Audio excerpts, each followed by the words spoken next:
नमस्कार दोस्तों, मैं हूं अभिषेक पांडे और आप लोग देख रहे हैं नूरा कुश्ती। दोस्तों, नया संसद भवन बन चुका है। अब उसका उद्घाटन होना है और उद्घाटन की तारीख है 28 मई। अब आपको यह पता होना चाहिए कि 28 मई को उसका उद्घाटन क्यों है। ऐसा क्या है 28 मई को? तो 28 मई वीर सावरकर का जन्मदिन है, उनकी जयंती है, इसीलिए 28 मई का दिन चुना गया है। अब ये बात सुन के कांग्रेसियों के पेट में मरोड़े उठ रही हैं। सुबह से मैं देख रहा हूं, एक दो दिन से देख रहा हूं ट्विटर पे, मतलब जब से ये घोषणा हुई है कि 28 मई को उद्घाटन होगा, ट्विटर पे इनके नेता अपनी रोना धोना इनका चालू है कि 28 मई क्यों और इसका उद्घाटन कौन करेगा। ये दो बातें हैं जिस पे इनके पेट में मरोड़े उठ रही हैं कि पहली बात ये कि 28 मई क्यों, और दूसरी बात ये कि इसका उद्घाटन कौन करेगा। तो 28 मई इसलिए कांग्रेसियों की वीर सावरकर का जन्मदिन है। वही वीर सावरकर जिसके बारे में तुम्हारे नेता राहुल गांधी कहते थे कि मैं सावरकर नहीं हूं। तो सच है कि तुम सावरकर नहीं हो और तुम कभी जीवन में सावरकर हो नहीं सकते। तुम्हारे खानदान में कोई सावरकर नहीं पैदा हुआ और ना तुम्हारे खानदान में कभी कोई सावरकर पैदा होगा। वीर सावरकर एक थे, एक हैं और एक ही रहेंगे, और इसीलिए उनकी जयंती पर नए संसद भवन का उद्घाटन है। वीर सावरकर के बारे में जानना है तो इंदिरा जी ने जो उनके बारे में कहा था उसको पढ़ लेना। वीर सावरकर के बारे में जानना है तो अटल जी ने जो अपनी कविता उनके बारे में पढ़ी थी वो एक बार सुन लेना। बाकी तुम्हारी समझ में नहीं आएगा, ये मैं जानता हूं। पढ़ लेना, अगर तुम पढ़े लिखे हो पढ़ लेना। समझ में नहीं आएगा ये मैं जानता हूं, और तुमको कोई समझाने भी नहीं जा रहा है। किसी को इतना इंटरेस्ट नहीं है तुमको ये समझाने में कि वीर सावरकर कौन है। लेकिन ये जान लो कि वीर सावरकर की जयंती पर नए संसद भवन का उद्घाटन होना है। और अब इसका उद्घाटन कौन करेगा? तो स्वयं प्रधानमंत्री श्री नरेंद्र मोदी इसका उद्घाटन करेंगे। अब कांग्रेसियों का कहना यह है कि इसका उद्घाटन महामहिम राष्ट्रपति श्रीमती द्रौपदी मुर्मू जी से कराया जाए। क्यों? वो महिला हैं, वो आदिवासी हैं। अरे, ये आज आपको पता चला कि वो महिला हैं और वो आदिवासी हैं? जब वो चुनाव लड़ रही थी तब आपने इतना दरिया दिली क्यों नहीं दिखाई? तब आपने उनके अगेंस्ट में यशवंत सिन्हा को क्यों खड़ा कर दिया था? तब भी तो आपको समझ में आना चाहिए था कि पहली बार किसी आदिवासी को ये मौका मिला है, किसी जनजाति के सदस्य को ये मौका मिला है कि वो इस इतने बड़े 140 करोड़ के देश में प्रथम नागरिक बन सके। आप अपना कैंडिडेट हटा लेते, लेकिन नहीं, तब आपने नहीं हटाया। तब आपको ये था कि नहीं, ऐसा कैसे हो सकता है, कोई आदिवासी कैसे राष्ट्रपति बन सकता है, कोई गरीब कैसे राष्ट्रपति बन सकता है। एक चाय वाला तो आपसे बर्दाश्त नहीं हो रहा था, एक चाय वाले को आप 9 साल से प्रधानमंत्री मानने को तैयार नहीं हो पा रहे हैं।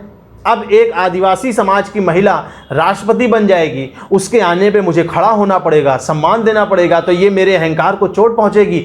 मैं तो नेहरू के खानदान का हूं, मैं तो इंदिरा गांधी के खानदान का हूं। सबको अपने अपने खानदान की लिस्ट पता है। तो एक आदिवासी महिला के सामने, एक तो आदिवासी उस पर महिला, उसके सामने खड़े होने में आपको शर्म महसूस हो रही थी, इसलिए आप चाहते थे कि ये राष्ट्रपति ना बने। और जब वो राष्ट्रपति बन गए तो आपके ही नेता अधीर रंजन चौधरी ने उनकी कितनी बड़ी बेइज्जती की थी, ये आपको याद ही होगा। बाद में उन्होंने माफ़ी भी मांगी थी। तो जिस राष्ट्रपति की आपने खुद इतनी बड़ी बेइज्जती की है, आज आप उसको सम्मान देने की बात कर रहे हैं। आप सलाह दे रहे हैं मोदी जी को कि किसके हाथों से संसद का उद्घाटन होना चाहिए और किसके हाथों से नहीं होना चाहिए। आपको लगता है कि मोदी जी के लिए आपकी बातों की कोई वैल्यू है? आपके बातों की वैल्यू आपकी पार्टी में नहीं है।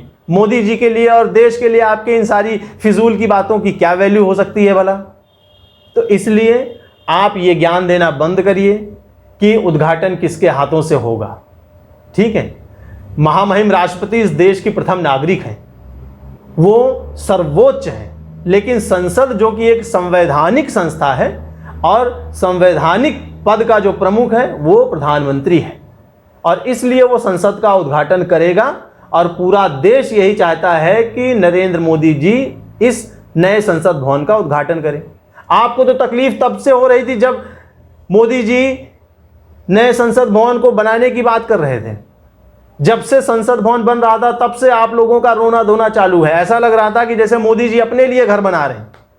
उस संसद में रहना सभी सांसदों को है, लेकिन तकलीफ किस बात की है? आपके नेता तो अब संसद से बाहर हैं, उनकी सांसदी चली गई है, और अगर उनको कहीं और से राहत ना मिली तो आने वाले लोकसभा चुनाव में भी वो संसद से बाहर रहेंगे। तो अब तो केवल वो उस संसद को दर्शक दीर्घा में बैठ के ही देख पाएंगे।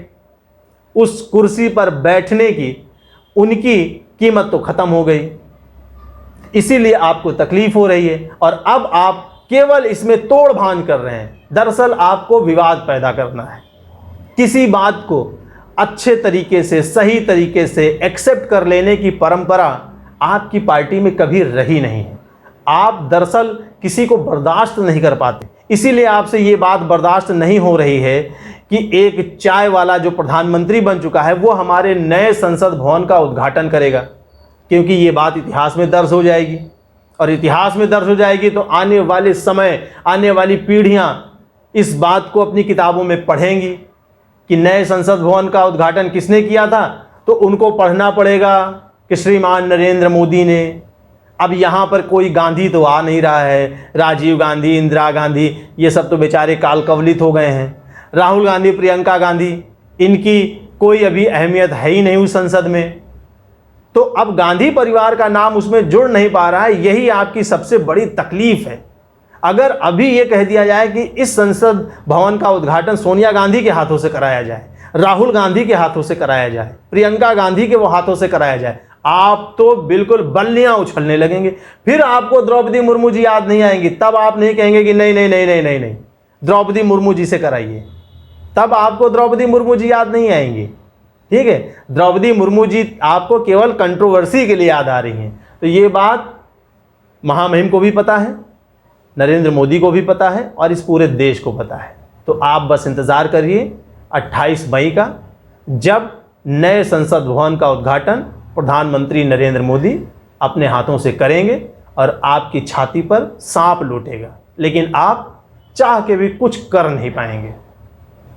धन्यवाद। जय हिंद। दोस्तों, अगर आपको मेरा ये वीडियो पसंद आया हो तो प्लीज़ इसको लाइक, कमेंट, शेयर ज़रूर करिएगा और मेरे चैनल को सब्सक्राइब करिएगा। धन्यवाद।